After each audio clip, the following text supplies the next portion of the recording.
할렐루야.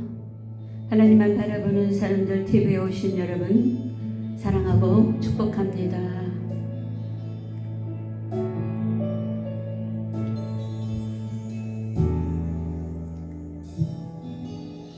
보혈을 지나 하나님 품으로, 보혈을 지나 아버지 품으로, 보혈을 지나 하나님 품으로 한 걸음씩 나가네. 보혈을 지나 하나님 품으로, 보혈을 지나 아버지 품으로, 보혈을 지나 하나님 품으로 한 걸음씩 나가네. 존귀한 주 보혈이 내 영을 새롭게 하시네.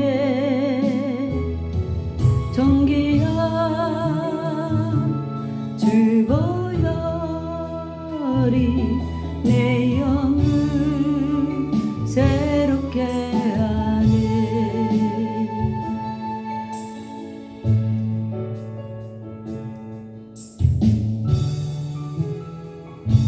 아멘.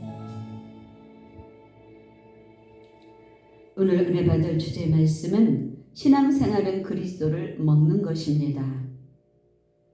사람들은 하나님의 말씀을 머리로 듣고 이해하려고 합니다. 또한 많은 설교자는 하나님의 말씀을 잘 요리해서 열심히 설명하려고 합니다. 하나님의 말씀을 이해하는 것에서 끝나면 안 됩니다. 그렇게 되면 하나님의 말씀은 생명이 되지 못하고 지식이 되어 버립니다. 지식은 머리만 커집니다. 지식은 생명력이 없습니다. 지식은 판단하고 정죄하여서 사람을 죽이는 데 사용됩니다. 하나님의 말씀은 먹어야 합니다. 먹는다라는 것은 자신의 내면 깊은 곳까지 받아들이고 동일시하며 소화한다는 의미입니다. 먹는 그것이 신진대사를 통해서 나를 구성하는 요소가 되며 나를 존립하게 하는 에너지가 됩니다. 주 예수님은 자기 백성들이 먹을 양식으로 오셨습니다. 요한복음 6장 35절에 말씀합니다. 예수께서 가라사대 내가 곧 생명의 떡이니 내게 오는 자는 결코 줄이지 아니할 터요 나를 믿는 자는 영원히 목마르지 아니하리라. 아멘. 요한복음 6장 55절 말씀합니다. 내 살은 참된 양식이요 내 피는 참된 음료로다. 아멘. 430년간 찌들 대로 찌든 애굽의 모든 것, 세상 것을 벗는 길은 하늘의 만나를 먹고 체질을 개선하는 길밖에는 없습니다. 주 예수님은 자기 백성들이 먹고 살아갈 양식입니다. 에너지입니다. 포도나무가 공급하는 진액입니다. 포도나무의 가지는 뿌리가 공급하는 그 진액으로 풍성한 열매를 맺습니다. 주 예수님의 살과 피를 먹고 마시는 자만이 영생을 얻고 그리스도 안에 거하게 됩니다. 신앙생활은 단순히 교리를 믿는 것이 아니라 그리스도를 접촉하고 그리스도와 깊은 연합 속에서 그리스도를 생명으로 섭취하는 삶입니다. 사도 바울은 그리스도 안에 거하라고 164번이나 강조합니다. 고린도전서 11장 23절에서 29절 성만찬에 대한 하나님의 말씀입니다. 오늘 24절에서 25절 말씀입니다. 축사하시고 떼어 이르시되 이것은 너희를 위하는 내 몸이니 이것을 행하여 나를 기념하라 하시고 식후에 또한 그와 같이 잔을 가지시고 이르시되 이 잔은 내 피로 세운 새 언약이니 이것을 행하여 마실 때마다 나를 기념하라 하셨으니. 아멘. 성만찬에 대한 말씀은 단순한 기념이 아니며 단순한 종교 행위가 아닙니다. 그리스도의 생명을 먹고 마심으로 그리스도와 연합하는 신비를 상징합니다. 경솔히 먹고 마시면 죄에 대한 심판을 먹고 마시는 결과가 됩니다. 다시 말해서 무엇을 먹느냐에 따라 영생과 심판이 나뉘게 됩니다. 이렇게 먹는 것이 중요합니다. 왜 그리스도를 양식으로 먹어야 합니까? 영적인 체질 개선이라는 것은 단순히 신앙 습관을 조금 바꾸는 정도가 아닙니다. 내적 본질이 근본적으로 또는 전 인격으로 바뀌는 것을 의미합니다.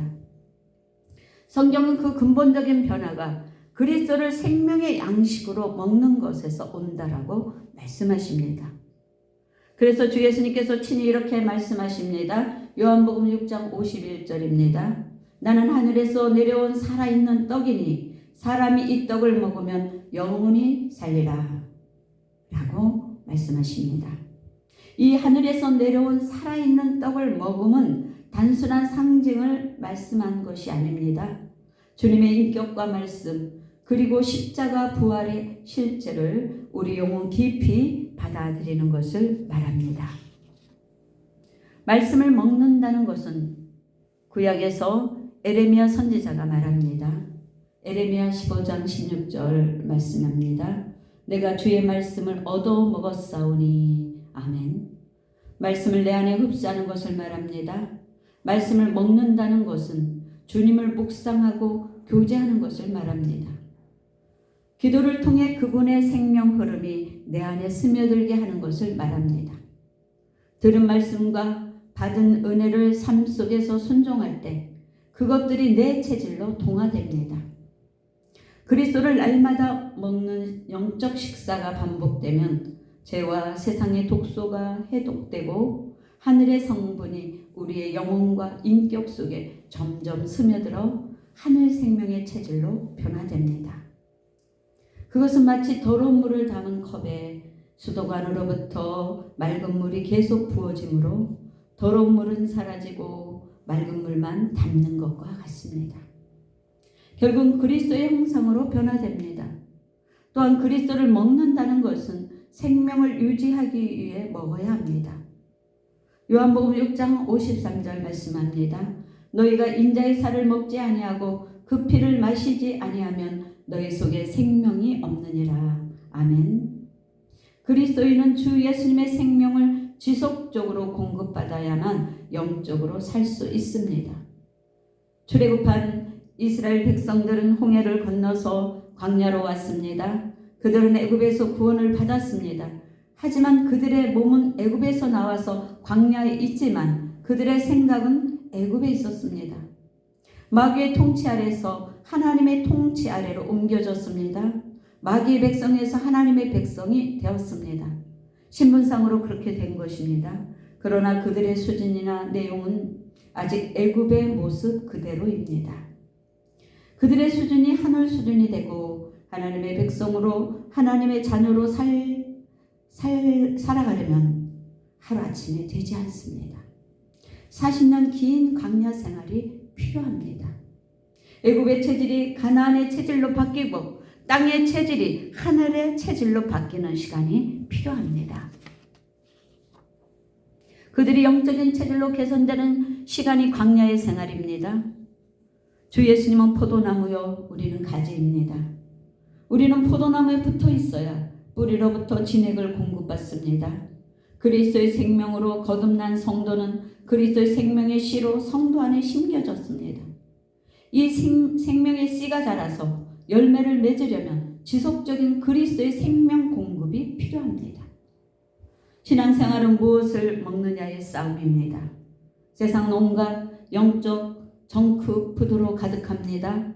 거짓 교훈, 종교적 율법주의, 육체적 쾌락 등 이 모든 것을 이기는 길은 참 생명의 떡이요 하늘로부터 오는 참 양식인 주 예수 그리스도를 계속 먹는 것입니다. 성령 안에서 공급되는 하늘 양식입니다. 반면에 죽음을 가져오는 양식은 율법주의입니다. 율법주의는 자기 의에 대한 먹음입니다. 세상의 정욕과 욕심입니다. 사도 바울은 율법은 죽이는 것이라고 말합니다. 고린도전서 15장 55절에 말씀합니다. 사망아 내 승리는 어디 있느냐? 사망아 내가 쏘는 것이 어디 있느냐? 아멘. 율법의 문자적인 조항은 죽음을 가져오지만 성령은 생명을 줍니다. 즉 율법은 죄를 깨닫게 하고 정죄하는 기능을 하지만 궁극적으로는 생명을 주는 것이 아니라 죽음으로 이끄는 역할을 합니다. 율법을 문자적으로만 이해하고 지키려고 할 때는 자기 의를 먹게 되므로 죽음에 이르게 합니다. 요즘 우리 주변에는 극도의 비만인들을 많이 볼 수 있습니다. 그런데 그 사람의 현재 모습은 그 사람이 지금까지 먹어온 것의 결정체라고 할 수 있습니다. 내가 먹은 것이 바로 나입니다. 그러므로 그 사람이 비만에서 벗어나서 새로워지려면 지금 먹고 있는 것을 바꾸지 않으면 달라지지 않습니다. 오늘날 신자들이 초보적인 젖만 먹어서 어린 신앙을 면치 못하고 있습니다. 기복적인 메시지만 먹다 보니 이방인처럼 세상에 취해서 세상에 뿌리를 내리고 세상에 기대어 살고 있습니다.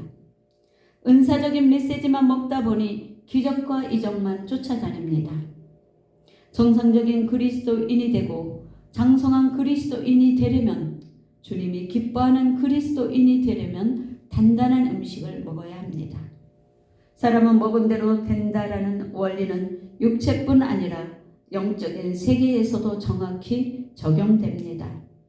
육체의 건강이 음식에 달렸듯이 영혼의 상태도 무엇을 어떻게 먹느냐에 따라 장성한 그리스도인이 될 수도 있고 병약하고 유아적 신앙에 머물 수도 있습니다. 아멘. 기도합니다. 하나님 아버지, 이 예언의 말씀을 읽는 자와 듣는 자와 그 가운데 기록한 것을 지키는 자는 복이 있나니 때가 가까웠다고 말씀하십니다. 오늘 주시는 생명의 말씀이 나의 마음속에 울림이 되게 하시고 말씀의 거울로 우리 자신의 모습을 다시 점검하는 귀한 시간이 되게 하시니 감사합니다. 말씀이 입에서 꿀송이보다 달게 하시고 배에서는 써서 살리는 양식이 되어 영적 성장을 이루는 하나님만 바라보는 사람들이 다 되게 하여 주시옵소서. 다시 오실 우리 주 예수 그리스도 이름으로 기도합니다. 아멘. 주님께 영광 감사합니다.